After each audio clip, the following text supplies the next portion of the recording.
सर्वांना नमस्कार. ऑफिसवाला लव विथ टशन या स्टोरीचे 63 एपिसोड यापूर्वीच अपलोड केलेले आहेत. कृपया सगळे एपिसोड ऐकण्यासाठी आपल्या चॅनलला भेट द्यावी. तन्वी आर्यनसाठी तो 2-3 दिवस जेवला नाही म्हणून लंच घेऊन निकीच्या ऑफिसमध्ये आली आणि निकीच्या त्या चालबाज आणि निकीची साथीदार असलेल्या तिच्या सेक्रेटरीने तन्वीला अडवलं आणि अर्जुन सरांनी कसा माझा अपमान केला होता तेव्हा मला केबिनच्या बाहेर पुन्हा पाठवलं आणि ऑफिशियल रूल पाळायला सांगत विचारून आत यायला सांगितलं. तशीच तीही आता स्वतःला अर्जुन सरांइतकीच मोठी समजायला लागली आणि टिट फॉर टॅट करत तन्वीला आतमध्ये पाठवू नको असं तिच्या सेक्रेटरीला म्हणाली. आणि ती वेडपट सेक्रेटरीसुद्धा तन्वीला अडवायला गेली आणि तन्वीनं तिच्या खाडकन कानाखाली टाकली आणि तिच्याकडे धारदार नजरेनं बघायला लागली. आणि ती सेक्रेटरी मात्र आता तिचा अपमान होऊन थरथर कापत होती आणि अख्खा स्टाफ तिच्याकडे चकित होऊन बघत होता आणि बऱ्याच अशा संमिश्र भाव प्रत्येकाच्या चेहऱ्यावर होते. आणि काही जण म्हणत होते की बरं झालं, खूपच हवेत उडत होती ही निकी मॅडमच्या सपोर्टमुळे. कानामागून आली आणि तिखट झाली असं झालं होतं तिचं. तिच्या कपटी आणि चालबाज स्वभावामुळे निकीनं लगेच तिला खूपच डोक्यावर चढवून ठेवली होती आणि ती सगळ्यांवर रुबाब करायची. अगदी 20-20 वर्ष सर्व्हिस झालेल्या लोकांवर सुद्धा, म्हाताऱ्या नोकरांवर सुद्धा रुबाब करायची आणि स्वतः मात्र निकी सांगेल अशीच घाणेरडी कामं करायची.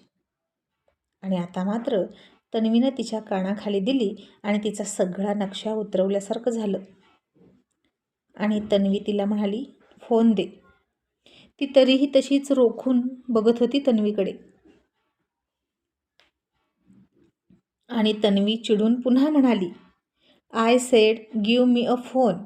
तसं तिने तो चालू असलेल्या स्थितीतलाच फोन तन्वीकडे दिला आणि तिलाच, आता काय सांगशील तू तुझ्या मॅडमला, असं म्हणाली. आणि सेक्रेटरी घाबरून म्हणाली, काय सांगू.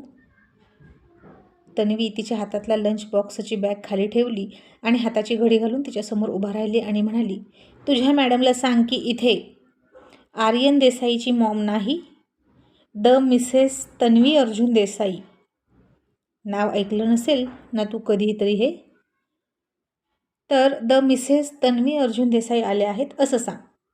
आणि आता ते नाव ऐकलं आणि ती सेक्रेटरी घाबरली आणि घाबरूनच ऑनलाईन असलेल्या निकीला म्हणाली, madam the Mrs Tanvi Arjun Desai आले आहेत, त्यांना आत पाठवू का. तशी तन्वी आवाज वाढवून म्हणाली, त्यांना आत पाठवू का नाही, त्या आत येत आहेत असं बोल. आणि ती सेक्रेटरी म्हणाली, हॅलो मॅडम, हॅलो, अशी ती सेक्रेटरी म्हणत होती आणि इकडे निकीनं फोनसुद्धा कट करून टाकला होता. आणि सेक्रेटरी तन्वीला म्हणाली, मॅडम चोप्रा मॅडमनी फोन कट केला आहे, मी आता काय करू. असं म्हणत असतानाच तिचं ऐकायला तन्वी तिथं थांबलीच नाही. तिनं पटकन टिफिन बॅग उचलली आणि धाडकन केबिन उघडून आतमध्ये गेलीसुद्धा. आणि त्यावेळी तिने पाहिलं की आर्यन उपाशी असल्यामुळे, अंगामध्ये काहीच त्राण नसल्यामुळे टेबलवर डोकं टेकवून झोपला होता. आणि निकी दरवाजाकडे बघून थोडीशी शॉक झाली आणि लगेच तिचा बोलण्याचा टोन बदलत चालाक लोंबडीसारखी म्हणाली, मॅडम तुम्ही, ओ माय गॉड मॅडम तुम्ही स्वतः इथे का आलात. मला माहीत असतं तर मी आले असते. तुमचं काही काम होतं का. आणि आम्ही प्रोजेक्टवरच बोलत होतो. आता तन्वीनं निकीचं खरं रूप कळल्यापासून पहिल्यांदाच तिला बघितली होती आणि तिच्या डोक्यात राग गेला होता. आणि तन्वी तिला फक्त इतकंच म्हणाली, आऊट. तसं निकीनं चुकीचं ऐकल्यासारखं करत आणखीन कान देऊन म्हणाली, एक्सक्यूज मी, काय म्हणालात. तशी तन्वी आणखीन एक पाऊल पुढे आली आणि म्हणाली, आऊट. निकी म्हणाली, पण का मॅडम, आम्हाला मीटिंग करायची आहे. आणि तन्वी म्हणाली, त्याची अवस्था बघितलीस तू, आणि अशा अवस्थेत तू मीटिंग करशील का. आणि मला ना माझ्या स्कूल बॉय असलेल्या मुलासोबत थोडासा टाईम घालवायचा आहे. आणि तुझ्या मीटिंगपेक्षा हे खूप महत्त्वाचं आहे. नाव गेट आऊट. आणि मी सांगेपर्यंत आतमध्ये यायचं नाही. आणि आता हे ऐकलं तसं निकी एकदा नाही 10 वेळा चक्कर खाऊन पडते की काय असं तिला वाटलं. इतका ॲटिट्यूड, इतका हाय लेवलचा तिच्याच ऑफिसमध्ये येऊन तिलाच भरलेल्या मीटिंगमधून केबिनच्या बाहेर काढत होती तन्वी. आणि हे सगळंच एका ऑफिसच्या मीटिंगच्या प्रोटोकॉलच्या विरोधात होतं. आणि हिच्यापेक्षा तर अर्जुन सर परवडले असं निकीला वाटायला लागलं. कारण ते निदान तिच्या पोझिशनचा मान तरी राखतात आणि अरेतुरे बोलत नाहीत. पण तन्वी मात्र तिच्याच ऑफिसमध्ये येऊन तिला अरेतुरे बोलत होती. तिच्या पोझिशनचा तन्वीला काडी मात्र सुद्धा फरक पडत नव्हता. आणि तन्वी पुन्हा तिला रागात म्हणाली, तुला ऐकायला येत नाही का? जबरदस्ती दुसऱ्यांच्या लाईफमध्ये घुसायची तुला सवयच आहे का गं? जशी त्या दिवशी होली पार्टीमध्ये आली होतीस आणि त्या दिवसापासून आमच्या घरात वाद सुरू आहेत. अशी तन्वी तिच्यावर डायरेक्टच आरोप करत म्हणाली. आणि निकी म्हणाली, नाही मॅडम, मी काही नाही केलं, सगळी चूक स्वीटीची आहे. तशी तन्वी चिडून म्हणाली, दिव्या मॅडम, तिला दिव्या मॅडम म्हणायचं. निकी आता थोडीशी शॉक झाली आणि म्हणाली, व्हाय, मी तिच्यासोबत थोडी डील करते, माझं प्रोजेक्ट तर आर्यनसोबत आहे, मग मी तिला रिस्पेक्ट का द्यायचा? आर्यनसुद्धा माझा फ्रेंड आहे आणि ती जर माझ्या फ्रेंडची बायको आहे असं तुम्ही म्हणाल तरीही मी तिला रिस्पेक्ट देण्यासाठी प्रश्न येतच नाही. आणि तन्वी हसूनच म्हणाली, बच्ची आहेस तू, खूप बोलतेस आणि खरंच अर्जुन म्हणतो तशी तू हुशार आहेस. पण लक्षात ठेव, स्वीटी आर्यनची बायको आहे म्हणून तू तिला रिस्पेक्ट दे असं मी म्हणतच नाही. ती आमची सून आहे आणि म्हणून तू तिचा रिस्पेक्ट करायचा असं म्हणायचं होतं मला.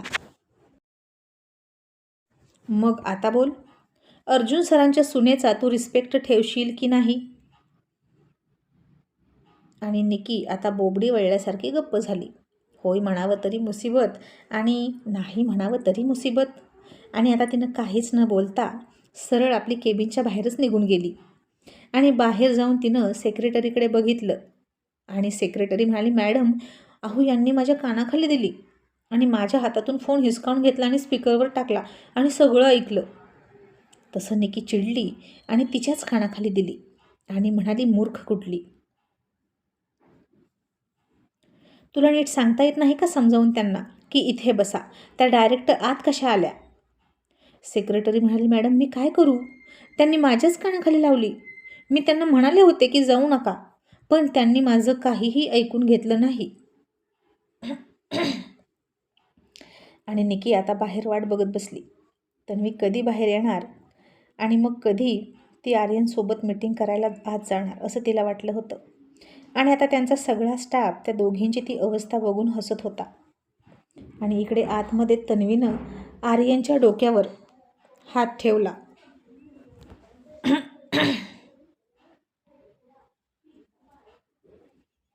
आणि त्याच्या केसातून हात फिरवत म्हणाली, आर्यन बेटा उठ, तुझ्यासाठी लंच आणलाय, तो खाऊन घे.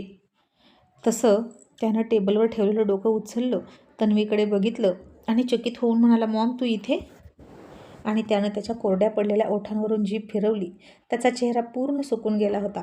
घशाला कोरड पडली होती. तोंडामध्ये आता थुंकीसुद्धा येत नव्हती. म्हणजेच त्यानं चहा पाणी काहीही घेतलं नव्हतं हे तन्वीच्या लक्षात येत होतं. आणि तन्वी म्हणाली, आर्यन तुझ्यासाठी लंच घेऊन आले, उठ बरं, खा. आणि आर्यन तरीही हट्टीपणा करत म्हणाला, मॉम मी नाही खाणार. ती जिद्दी आहे ना, मग मी पण जिद्दी आहे. तन्वी म्हणाली, आर्यन आता तू तुझ्या मॉमचं पण नाही ऐकणार का? मी सांगते ना खा तर खा. स्वीटी आत्ताच तुझ्याशी बोलणार नाही. आणि आर्यन म्हणाला, ओके, हा तिचा डिसिजन आहे ना, तर माझाही डिसिजन आहे. ती खा म्हटल्याशिवाय आणि ती माझ्याशी बोलल्याशिवाय मी खाणार नाही. आणि मग आता जाऊन सांग तुझ्या डॉटर इन लॉला. आणि आता तर तिने तिच्या हाताने भरवल्याशिवाय मी खाणारच नाही. मग माझा जीव गेला तरी चालेल. तू तर तिला सगळं भरवून आले असशील स्वतःच्या हातानं आणि तिनंही सगळं गुपचूप खाल्लं असेल. नवऱ्याची कुठं काळजी आहे तिला? तन्वी आता त्याच्याजवळ बसली आणि तिने गुपचूप सगळे टिफिन उघडले आणि तिला प्लेट हवी होती. तिनं बाहेर हाक मारली. तिच्यासमोर शिपाई आला आणि तन्वी म्हणाली, तुमच्या मॅडमना सांग एक ग्लास पाणी आणि प्लेट घेऊन यायला. तसा तो शिपाई चक्रावला आणि म्हणाला, काय निक्की मॅडमना सांगू? तन्वी म्हणाली, हो. आता आर्यनसुद्धा चक्रावला. निकी CEO असून तिला ही शिपायांची कामं कशी सांगते मॉम? आणि तोच म्हणाला, मॉम असं काय करतेस? आणि तन्वीनं त्याला अडवलं आणि म्हणाली, मी बरोबर करते. ज्याची लायकी त्याला दाखवून दिलेली बरी. आणि आता शिपाई गेला आणि त्यानं निकीला सांगितलं की मॅडम, आतमधल्या मॅडम आहेत ना, त्यांनी तुमच्याकडे एक ग्लास पाणी आणि प्लेट मागितली आहे रिकामी. तशी निकी चक्रावली आणि म्हणाली, काय आता मी काय करायचं? त्यांच्या हाताखाली काम करायचं आहे का? तू त्यांना जाऊन सांग इथे प्लेट नाहीत. आणि तो शिपाई म्हणाला, मॅडम आर्यन सर आहेत ना, त्यांच्यासाठी मागितले आहे. मग नाही कसं म्हणायचं? आणि त्यांनी तुमच्याकडेच मागितले आहे. निकी म्हणाली, मग तू घेऊन जा. मी असली कामं करायला त्यांची नोकर नाही आणि ऑफिसची बॉस आहे या मी. ह्या कोण आहेत माझ्यावर ऑर्डर सोडणाऱ्या? आणि आता तो शिपाई आत आला प्लेट आणि पाणी घेऊन. आणि तन्वी म्हणाली, हे काय तू का घेऊन आलास? तुझ्या मॅडम कुठे आहेत? तो शिपाई थोडा गडबडला आणि म्हणाला, मॅडम चोपडा मॅडम कशा आणतील, त्या बॉस आहेत म्हणून मी घेऊन आलो. आणि तन्वीला आता राग आला आणि ती आर्यनला म्हणाली, आर्यन निकी चोप्रा तुझी फक्त बिझनेस प्रोजेक्ट पार्टनर आहे की फ्रेंड? आणि आर्यन म्हणाला, मॉम फ्रेंडसुद्धा आहे. आणि तन्वी म्हणाली, मग तिला तुझ्यासाठी प्लेट आणि पाणी द्यायला लाज का वाटावी आर्यन? इथे परी असती तर तिनं काय केलं असतं? आर्यन म्हणाला, मॉम परी करते माझी कामं, पार्टीमध्ये वगैरे माझ्यासाठी प्लेट करून आणते. आणि मग तन्वी म्हणाली, मग हिला या निकी चोप्राला तुझी बेस्ट फ्रेंड म्हणायचं का तूच सांग. आर्यन म्हणाला, मॉम हे तिचं ऑफिस आहे ना, मग इथे कशी ती काम करेल? तन्वी म्हणाली, ओके मग इथेही तू तिचा बेस्ट फ्रेंड आहेस. तुला काही लागलं तर, झालं तर, तू पडला तर? हे ऑफिस आहे आणि ती बॉस आहे म्हणून तुझ्याकडे बघणार नाही का? तुला मरण्यासाठी सोडून देईल का? आर्यन बेस्ट फ्रेंड तो असतो जो प्रत्येक परिस्थितीत तुमची मदत करतो. आपण स्वतः कोण आहोत हे विसरून तो फक्त फ्रेंड असतो. तुझे डॅड बघ इतक्या मोठ्या कंपनीचे ओनर आहेत आणि अतुल अंकल बघ, पण तुझे डॅड स्वतःला विसरून जाऊन अतुल अंकलसोबत फ्रँकली राहतात. ते त्यांची कधीच साथ सोडत नाहीत. मित्र गरीब असला किंवा श्रीमंत असला असा फरक करायचा नसतो मैत्रीत. आपल्या अंगावर किती महागडे कपडे आहेत, आपण किती दागिने घालतो आणि आपला मित्र कसा आहे, त्याची परिस्थिती कशी आहे हे बघून फ्रेंडशिप करत नाहीत आर्यन. फ्रेंडशिप माणसाचं मन बघून करतात, त्याची प्रॉपर्टी बघून नाही. आणि कोण श्रीमंत, कोण गरीब, कोण बॉस, कोण नोकर अशी फ्रेंडशिपमध्ये तुलना नसते. फ्रेंडशिपमध्ये फक्त बराबरी असते. दोघांच्याही हृदयात फक्त प्रेम असावं एकमेकांविषयी. जो टेबलवर बसून जेवतो तो आणि जमिनीवर बसून जेवतो तो यांच्यात फ्रेंडशिप असू शकत नाही. ती संपत्तीची दरी कायम असते आर्यन, पण जो टेबलवरून उठून स्वतःची प्लेट घेऊन जमिनीवर त्या मित्रासोबत जेवायला बसतो ना, ती खरी फ्रेंडशिप. आणि तुझ्या या फ्रेंडला तिच्या CEO पदाचा किती गर्व आहे बघ, तेही कुणासमोर? तुझ्यासमोर. तू तिच्यापेक्षा कमी नक्कीच नाही. तू आपल्या कंपनीचा इन फ्युचर मालक आहेस आणि ती एका कंपनीची मामुलीशी CEO. मी म्हणत नाही की तिच्यासोबत मैत्री नसावी. मी तर म्हणेन तू या शिपायासोबत मैत्री कर, तो तुला प्रत्येक कामात मदत करेल. पण त्या निकीचा काय फायदा, जी फक्त तुझ्यासोबत लंच डेटला जाण्यासाठी फ्रेंडशिप ठेवते, तुझ्याकडूनच अपेक्षा ठेवते आणि तू रात्री अपरात्री प्रत्येक ठिकाणी तिची मदत करण्यासाठी धावत गेला आहेस की नाही? खरं आहे ना हे? मग तिला आता तुझ्यासाठी पाणी आणि प्लेट देणं इतकं जड वाटतं का आर्यन? आणि आर्यन याचाच अर्थ तू तुझ्याकडून ही फ्रेंडशिप निभावतोस अगदी प्रामाणिकपणे, पण ती तिच्याकडून या फ्रेंडशिपला महत्त्व देत नाही किंवा तिच्या फायद्यासाठी तिनं ही फ्रेंडशिप केली आहे. तुला कळतंय ना मी काय म्हणते? असं बोलून आता तन्वीनं सरळ सरळ चौकारच मारला होता. आणि हे ऐकून आर्यनला कळायला लागलं की मॉम खरं बोलते. आणि तन्वी म्हणाली, आर्यन, मला वाटतं तू तिला माझ्यासमोरच तिच्या या वागण्याचा जाब विचारावा, नाहीतर आत्ताच्या आत्ता तिच्यासोबतची हे फ्रेंडशिप इथेच ब्रेक कर. मी सांगते म्हणून. आणि फक्त प्रोजेक्ट पार्टनर असं रिलेशन ठेव.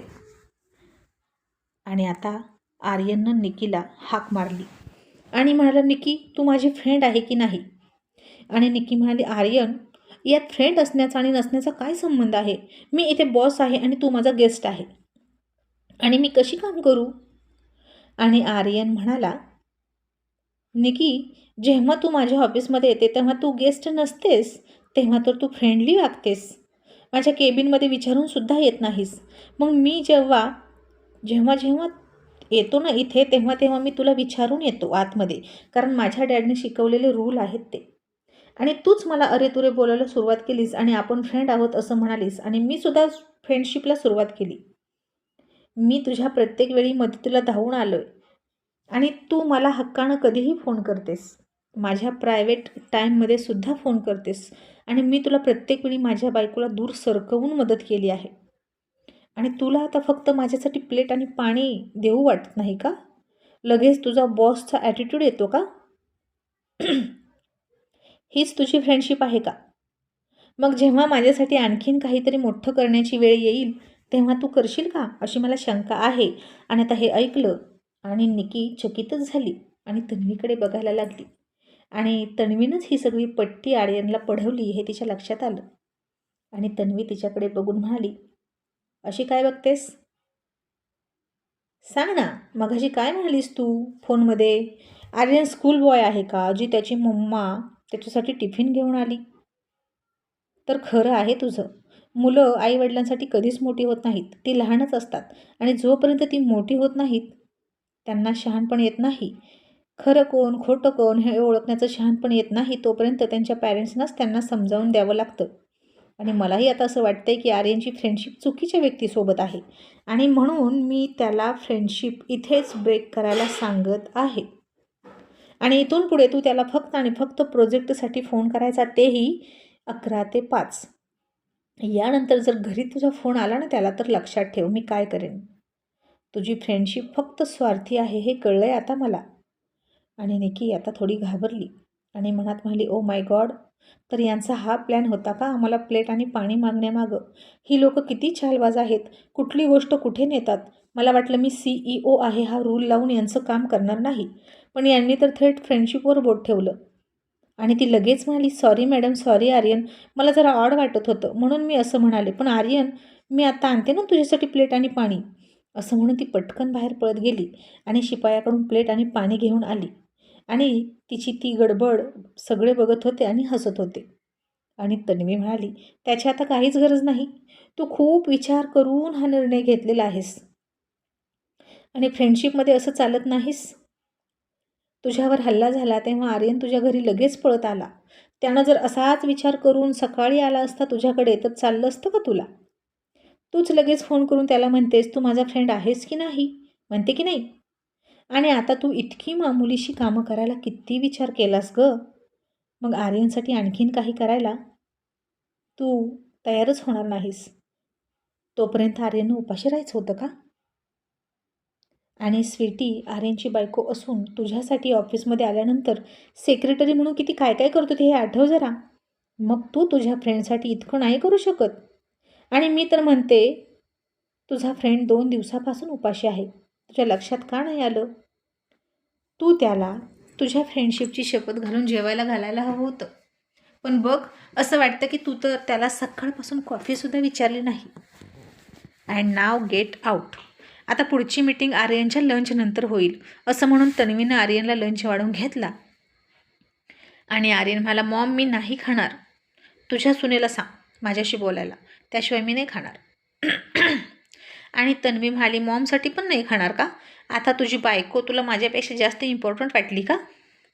तसं आर्यनं तन्वीकडे बघितलं आणि म्हणाला, मॉम, किती चतुर आहेस ग बोलण्यात. कधी तिची साईड घेऊन मला मारतेस, कधी तिच्या विरोधात बोलून मला म्हणवते. आणि तन्वी हसली आणि म्हणाली, आर्यन, जास्त माणसांची फॅमिली सांभाळायची असते ना, तेव्हा असंच वागावं लागतं. आणि आता चला पटकन खाऊन घ्या, नाहीतर डॅड म्हणालेत की मी येतोय, नाही खाल्लं तर सांग. आणि हे ऐकून निकी म्हणाली, ओ माय गॉड, आता मी काय करू? आर्यन माझ्या हातातून चालला आहे. आणि ती पुढे जाऊन म्हणाली, आर्यन बेबी प्लीज खा ना, तुला आपल्या फ्रेंडशिपची शपथ आहे.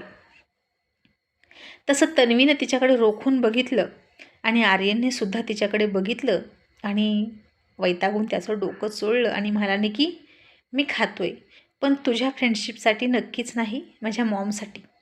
आणि आता तू जा प्लीज, आमच्या मध्ये मध्ये करू नकोस. आणि निकी गुपचूप बाहेर गेली आणि आर्यननं खायला सुरुवात केली. आणि आर्यन म्हणाला, मॉम स्वीटीला काय झाले गं? नाही म्हणजे तू तिची इतकी काळजी घेतेस म्हणून विचारतोय. आणि तन्वी हसून म्हणाली, आर्यन हे तू विचारायला हवं ना स्वतः तिला जाऊन. आर्यन पुन्हा गाल फुगून म्हणाला, तू मला भेटू कुठं देतेस आणि तीही भेटत नाही आहे. परवा आलो होतो दुपारी तू घरी नसताना, तरी नाही भेटली. तोंडावर दरवाजा बंद केला मॉम तिने माझ्या. तन्वी हसली आणि म्हणले, आर्यन कधी कधी ना मला असं वाटतं की तू अजिबात हुशार नाही. आपणच केलेली चोरी आपल्याच तोंडानं बोलायची नसते आर्यन. तुझं डॅड बघ कसं छुपे रुस्तम आहेत, किती गोष्टी लपवून ठेवतात, तशा गोष्टी लपवून ठेवायला शिक. आणि आर्यन म्हणाला, शिकतोय हळूहळू, पण माझं म्हणणं असं खुली किताब आहे. आणि तन्वी म्हणाली, त्याचाच फायदा घेतात लोक आर्यन.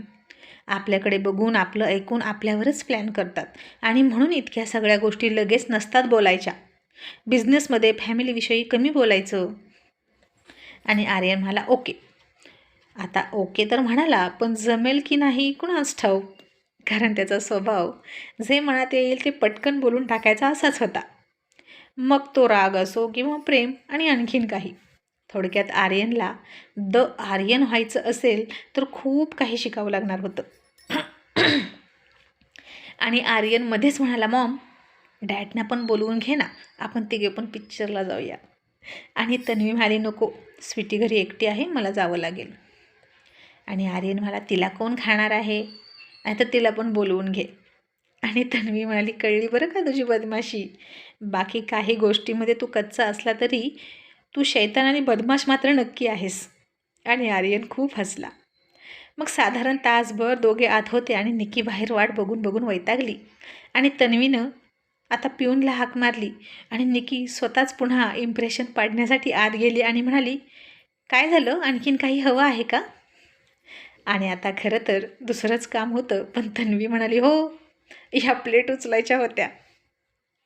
आणि आता निकी अडचणीत सापडली.